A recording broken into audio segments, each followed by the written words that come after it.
the VehiCROSS, and it's unlike any production sport ute before it. In fact, the Isuzu VehiCROSS is helping change not only the look of sport utility vehicles, but also the way that they're made. Its zinc-coated steel body panels are made by a new ceramic die process that is faster, more flexible, and less expensive than traditional body stamping technology. But since ceramic dies wear out much more quickly, only limited numbers of the VehiCROSS will be built. U.S. customers will initially get a mere 200 vehicles per month.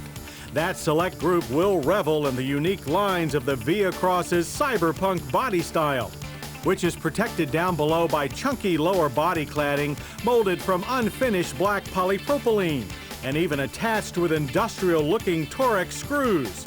Other notable fashionably rugged styling cues include the reptilian-looking nose with its snake-eye headlights and aggressive fanged grille, flat black hood insert to cut down glare, corrugated groove stamped into the doors, aircraft-style fuel filler cap, and enclosed full-size spare that looks great but severely restricts rearward visibility. Based on the two-door Trooper chassis, the VehiCROSS rides on a 91.8-inch wheelbase and sits 8.4 inches above the ground. Between chassis and pavement, the VehiCROSS is supported by a double wishbone torsion bar suspension up front and a 4-link coil spring design in the rear. Both use new aluminum-bodied shock absorbers with separate expansion chambers to handle heat better. Long common on motorcycles is the first use of this design in a four-wheel production vehicle. 16-inch alloy wheels wearing chunky all-weather tires complete the package. And to move all this down the road, Isuzu has installed the latest version of the V6 engine used in the Trooper. It now displaces 3.5 liters and makes 215 horsepower as well as 230 pound-feet of torque, which reaches the wheels by way of a standard 4-speed automatic transmission. Hardcore off-roaders take note, no manual is available. The final and most important component in the drivetrain is Isuzu's Torque on Demand full-time all-wheel drive system. TOD uses a dozen sensors and sophisticated computer software to not only adjust to changing driving conditions, but even anticipate those changes ahead of time. Out on the road, that means that the VehiCROSS delivers a rather sporty driving experience with less of the truck feel common to the SUV class. In fact, it approaches the feel of a sporty car with its tight, precise steering and minimal body roll. Engine performance is also very car-like. Acceleration is brisk with excellent throttle response. Hardly the punch of V8-powered rivals, but more than adequate for daily on-road driving.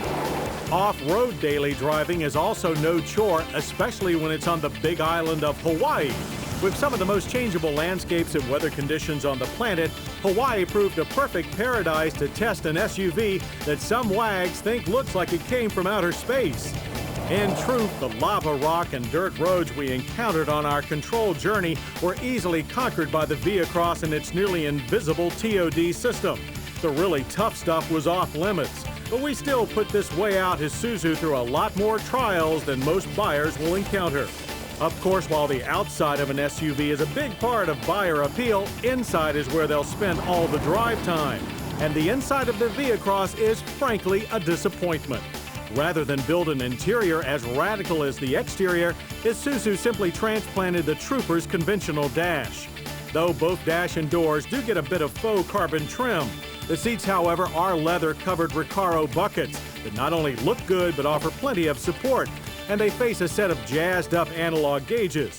A standard AM/FM cassette stereo at the top of the center dash is mated to a standard 6-disc CD changer at the bottom, as well as foolproof heat and ventilation controls and a full load of power accessories. Rear seat room is reasonable for adult-sized passengers, and the 50-50 split folding seat expands the standard 13.9 cubic feet of cargo space, which can be accessed only by using the key, since the unusual spare tire storage leaves no room in the door for a remote release mechanism. Though to be fair, the rear door release and dash styling are the only real compromises in what is clearly the most innovative sport ute ever to reach the showroom floor. And if you want to drive it away from there, expect to pay $28,900. The only options